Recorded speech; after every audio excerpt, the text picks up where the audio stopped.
Welcome to Studying Law Around the World. I'm Claudio Klaus. In each episode, I talk with lawyers, law students, and professors from different parts of the world to talk about legal education, careers, and what the profession looks like in real life. We talk about the hard parts, the surprises, and the decisions that shaped their paths. Whether you're planning to study abroad, thinking about working in another legal system, or just curious about how law works around the world, this podcast is for you. This episode of Studying Law Around the World is proudly sponsored by ITL Prep from Emond Exam Prep, the comprehensive resource designed specifically for internationally trained lawyers preparing for the NCA exams. We understand that the NCA accreditation journey can feel overwhelming. You can face many obstacles getting to success. Courses that cost too much, offer too little, or leave you more confused than when you started. That's why Emond Exam Prep created ITL Prep, a smarter, more reliable way to succeed. Our module-based self-study courses and expert-led review sessions are designed by actual law professors, many of whom are ITLs themselves or teach at international law schools. They know the NCA process, they understand your journey, and they've built these courses to guide you clearly through the NCA syllabi, helping you gain the understanding you need to be at your best for success on your exams. With ITL Prep, you'll gain confidence and clarity, whether it's foundational concepts or you're tackling specialized Canadian law topics. It's affordable, it's flexible, it's built with you in mind. And right now, we're offering something special. As an exclusive offer for the Studying Law Around the World podcast listeners, ITL Prep is offering 50% off all courses for the first 50 purchases. Simply use the promo code ITL50 at checkout. Casebooks and other resources must be purchased separately. Visit emond.ca today, that's EMOND.ca, and use promo code ITL50 to claim your 50% discount on NCA exam preparation courses. Today I have the opportunity to interview Billy Rusteen. He has a super cool career in lots of big tech companies in-house, including Microsoft as well as GitHub. And now he's also has his own business where he teaches lawyers how to become in-house lawyers. So thank you so much for taking the time to being in the podcast today, Billy. Yeah, thanks for having me, Claudio. Absolutely. And to start off our conversation today, I'd love for you to start by introducing yourself to our audience. Yeah, sure. So, as you said, I'm Billy Rusteen. I've been a lawyer for about, I graduated in 2009. So I think my math is correct. That's about 15 years, which is a long time. I graduated law school in '09, like I said, and that was the start of the Great Recession. I noticed at the start of my last year of law school, all my classmates were getting offers rescinded or deferred, and they weren't going to the jobs and the firms that they wanted to go to. So I ended up taking a job at a law firm doing insurance coverage work. And I eventually, took another job at another firm doing insurance related work. And at some point I realized, hey, I don't want to do this for the rest of my legal career. And that kicked me off on this journey to where I am today, where I didn't really understand how applying for in-house worked. And, it turns out it's pretty hard when you do insurance. And in my second firm, I was doing insurance and asbestos litigation. And, it turns out insurance and asbestos litigation, there's not a lot of jobs in-house for lawyers who specialize in those. So so I had to learn over time. It took me about a year and a half to find my way in-house, but I had to learn a bunch of tips and tricks and, skills and strategies to get my resume seen, because I initially started off just applying for jobs. And over the years, I started my career in-house doing as actually a contracts manager. And then I worked my way up to doing commercial contracting. And then I moved, as you said, to Microsoft, where I was actually at a small startup in I think it was I started in like 2015, and Microsoft ended up acquiring that company. And so that's how I got into Microsoft. And then through just sheer luck, I became a product counsel. And then I moved over to GitHub, which Microsoft acquired later. And then I moved to Databricks after Microsoft. And so anyway, so now I do partnerships for them as well. And, it's given me over the years and I've done coaching the entire time pretty much. And the thing that I have seen with this wide array of experience is, I've seen all sides of the business of law and what it takes to get in-house.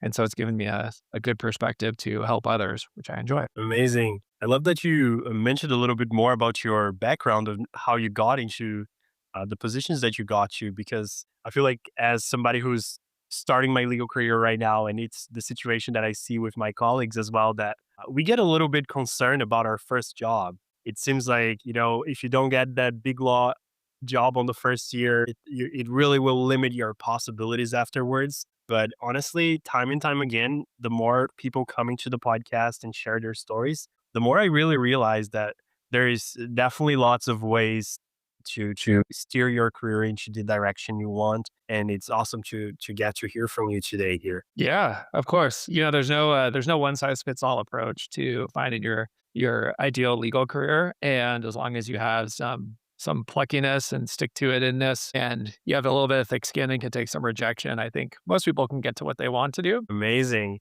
And if I may ask, then you've been doing this for quite a while now.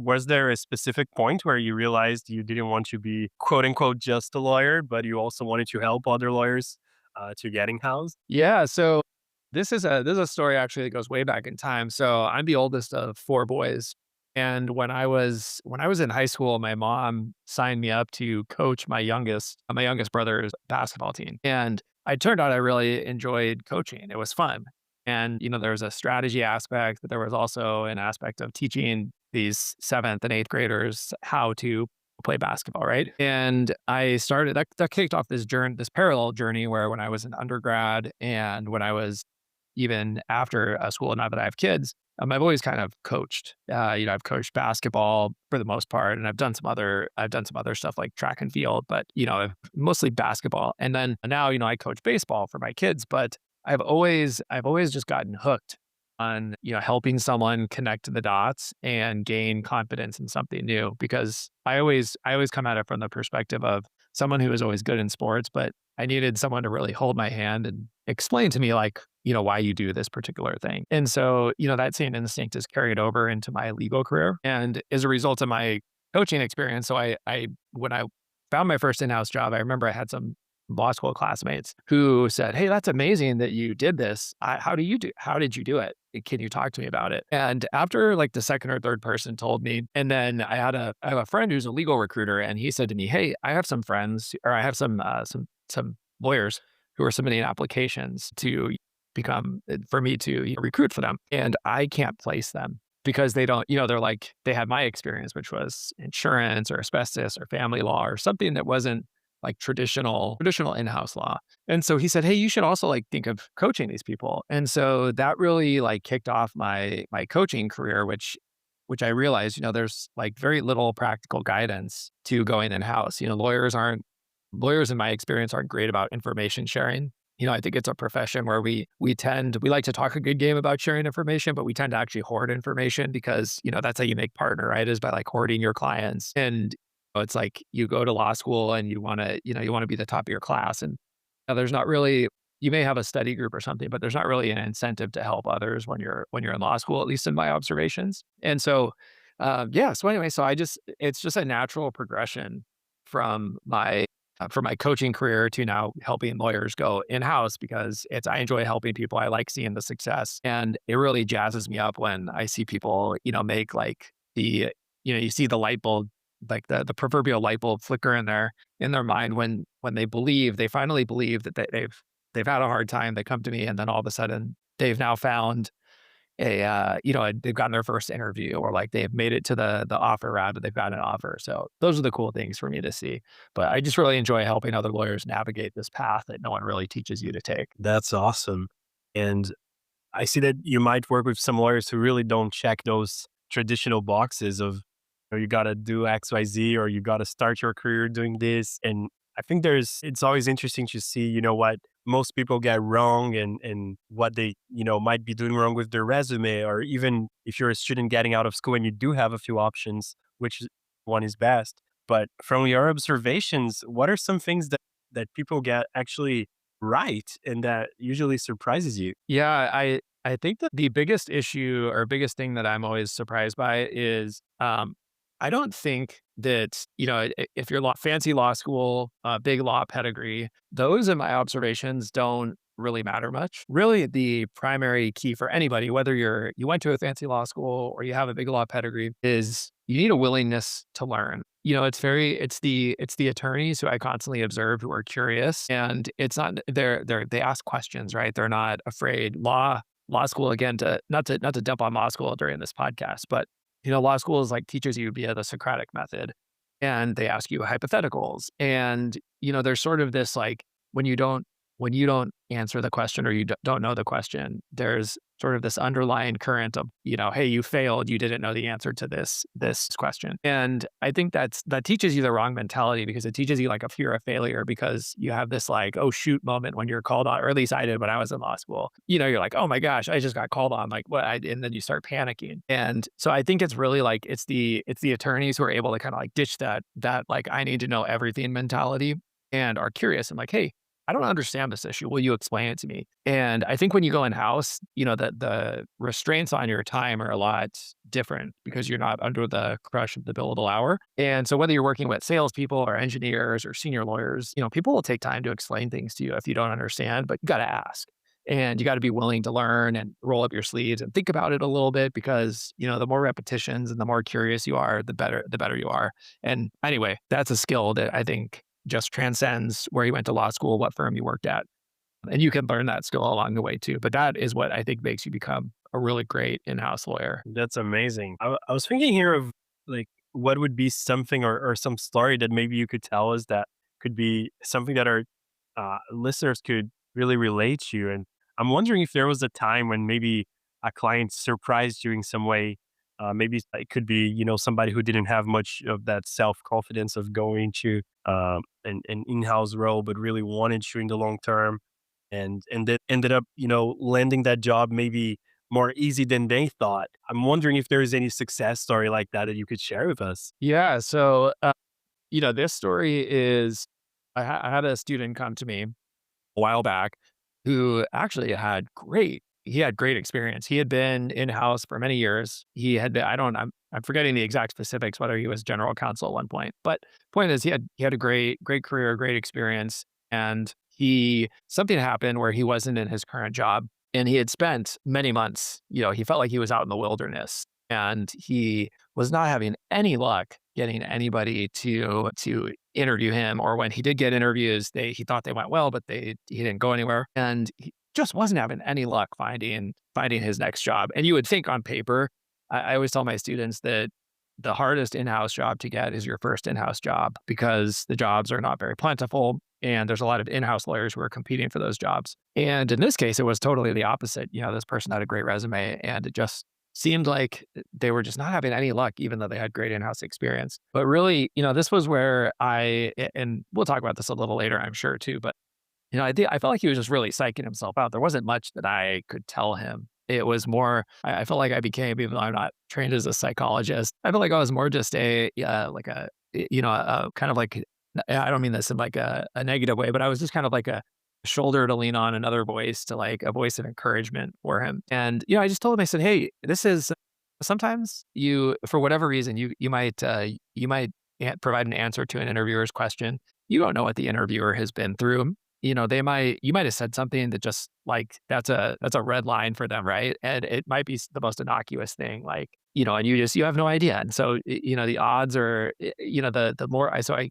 kept encouraging them, hey, you got to put yourself out there. The more you interview, you're eventually going to find one of these. You have great experience. And so I really just found myself, so it was surprising because and finally I got him believing that he could do it.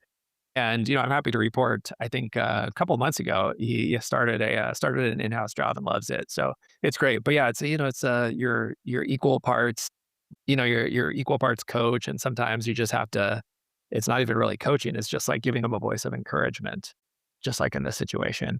Absolutely. That's awesome. If I were to ask you as well, is there one small mistake that you see repeatedly that, lawyers will be making it over and over again? Maybe something that quite often you have to kind of go over with, or, and that could be, either in the resume, in interviews, or even in the way that they go about applying for things. Oh, man, Claudio, we could spend a whole interview talking about this. So, I wrote down a couple of thoughts that I've noticed. And so I do a lot of resume reviews. So resumes, especially legal resumes, they suffer from what I call a sea of sameness. So most lawyers, they fill their resumes with a bunch of buzzwords, things like a draft, negotiate, redline, streamline, all these things that they mean something to a lawyer, but they don't really tell the story of what you did. And so what I try to tell lawyers is when you're like the example I always give is if you're applying for a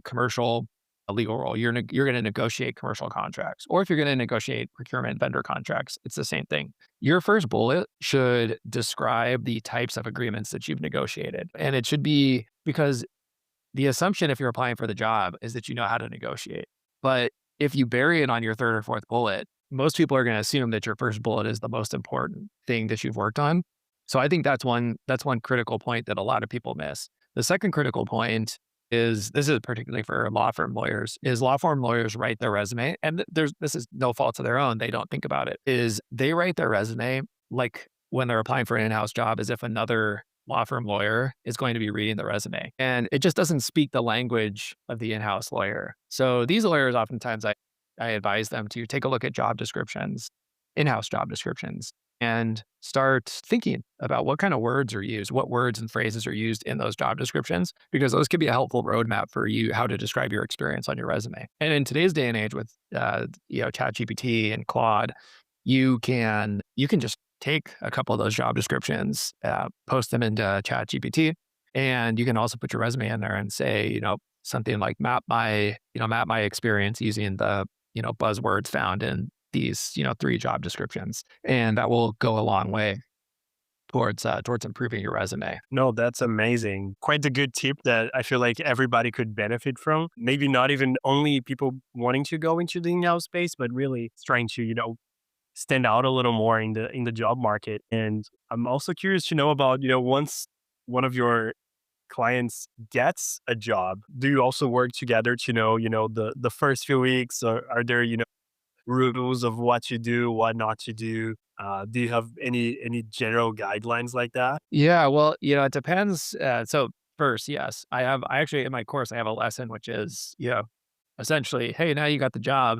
What do you do now? And I sort of tongue in cheek say it, but it's true. Is you need to start thinking about your next job when you start your first job. And now, of course, I don't mean like you should start applying for your next job the day you get your first job, but you're you're really in what I call the story accumulation business. And what I mean by that is when you go to an interview, eventually you're going to interview, the odds are very high that you're not going to stay at whatever in-house job you've been at your entire life. And so you're going to have many in-house jobs. You're going to interview many times for different roles. And so your goal as an in-house lawyer, besides being an excellent in-house lawyer and a good partner to the business, is you want to accumulate stories, meaning like you want to talk about these things that had an outsized impact beyond just your day-to-day role. And so, but part of being able to tell those stories is gets to your question about the first, 90 days, right? Which is you should just focus on the things that are key to the business. So I keep going back to this commercial lawyer example, but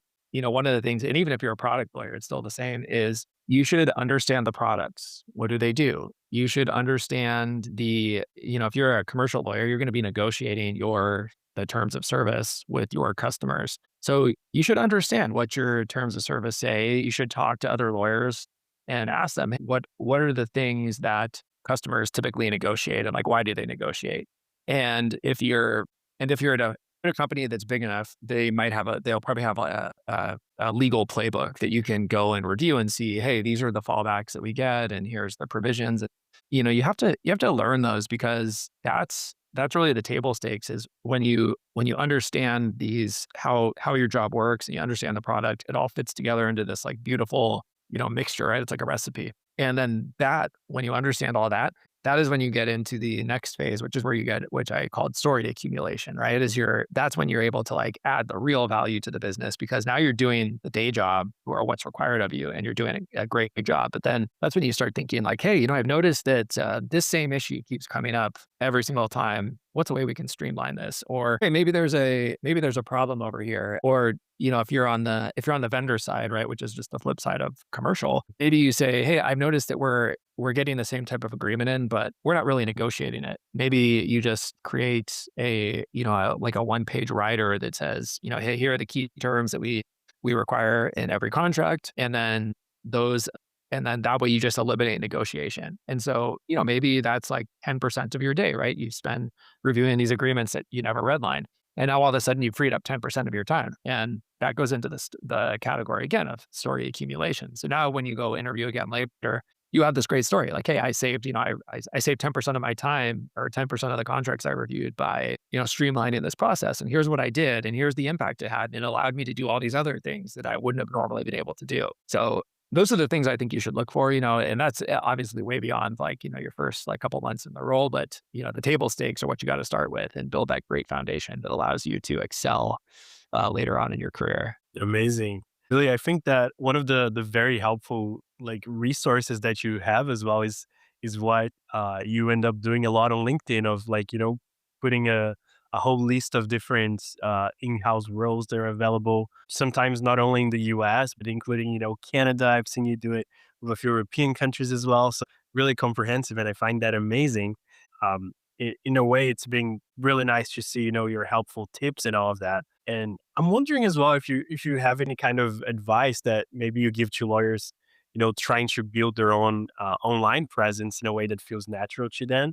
And in that same point, have any of the lawyers that you've interviewed or that you worked with, have kind of, is there a correlation between having that online presence and actually getting jobs, or that's usually more of a an instrument for networking and keeping those connections alive afterwards? Yeah, this one I go back and forth on about whether an online presence is helpful to lawyers on LinkedIn. The general advice, or I guess the general observation I've seen is I've never noticed a correlation between someone's posting and whether they get jobs. I don't know if it's true in other industries, but it doesn't seem to be. I don't think I've met anybody who said they got a job because of something they posted on LinkedIn.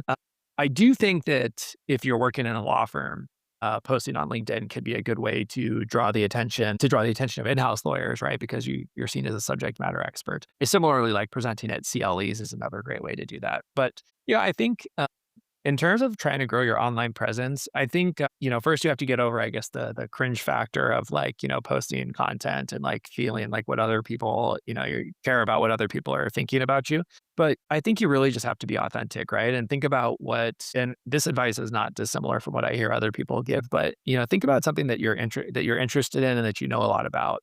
Because I think that passion and that interest people can read that, right? If you're just writing, what I think it's like the term of art now these days is with AI generated content is slop, right? And people can identify the AI generated slop. I think better than you realize. And it's okay to use AI to like help you come up with ideas and maybe refine your post or give you like a first draft. But you should always be the one writing and editing it. The one other thing I think that I notice lawyers do a lot is lawyers are really bad at humble bragging.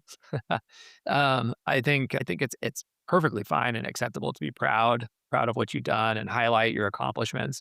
But I do think you have to be careful about how you do it. Otherwise, it can rub people the wrong way.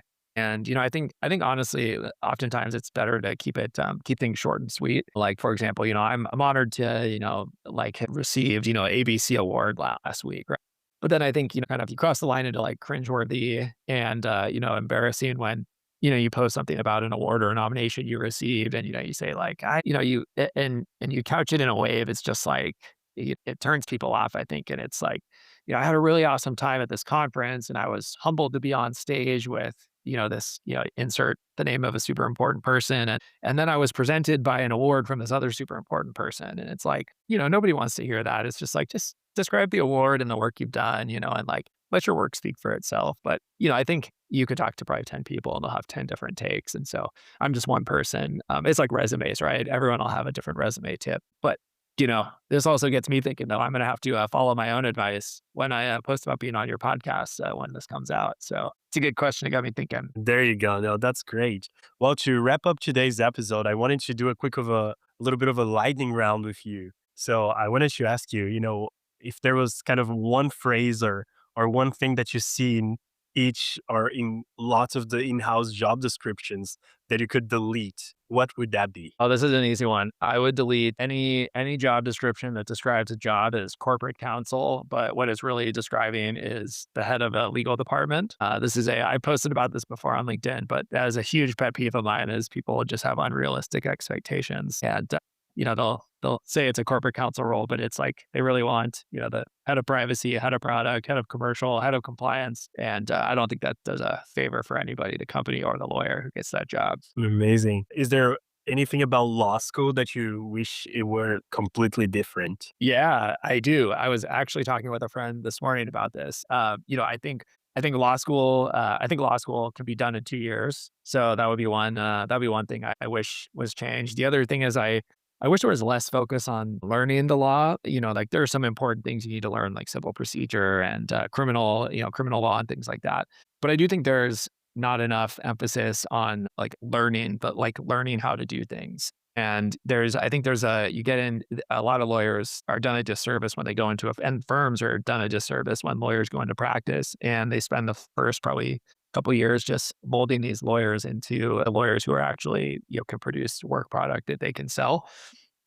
And so I wish you would spend, if you were going to spend 3 years in law school, maybe that third year is spent less on learning, nuances of the law, right? And more learning about, hey, how do you write a brief? Or how do you research? How do you write a memo to a partner or to a client? Things like that. I think law school would be great if it changed that model up a little bit. Although it has been 15 years since I've been in law school, so maybe this has changed. Well, as somebody who's graduated maybe a little bit more recently, I think there's definitely the push and the willingness and all of that. But yeah, I don't know if in our lifetime we'll see a complete shift. I think that's very interesting to keep, you know, thinking about ways that can be implemented. And I think that more and more professors and schools are trying to integrate that into the curriculum, but it's definitely still something that can be worked on. And really to finish the lightning round here, I wanted to ask you, is there a question that you never get asked, but you wish people would ask? Claudio, okay, so I wrote this down, and you actually asked the question. So the question is that I wrote is, what should I focus on after I land my job?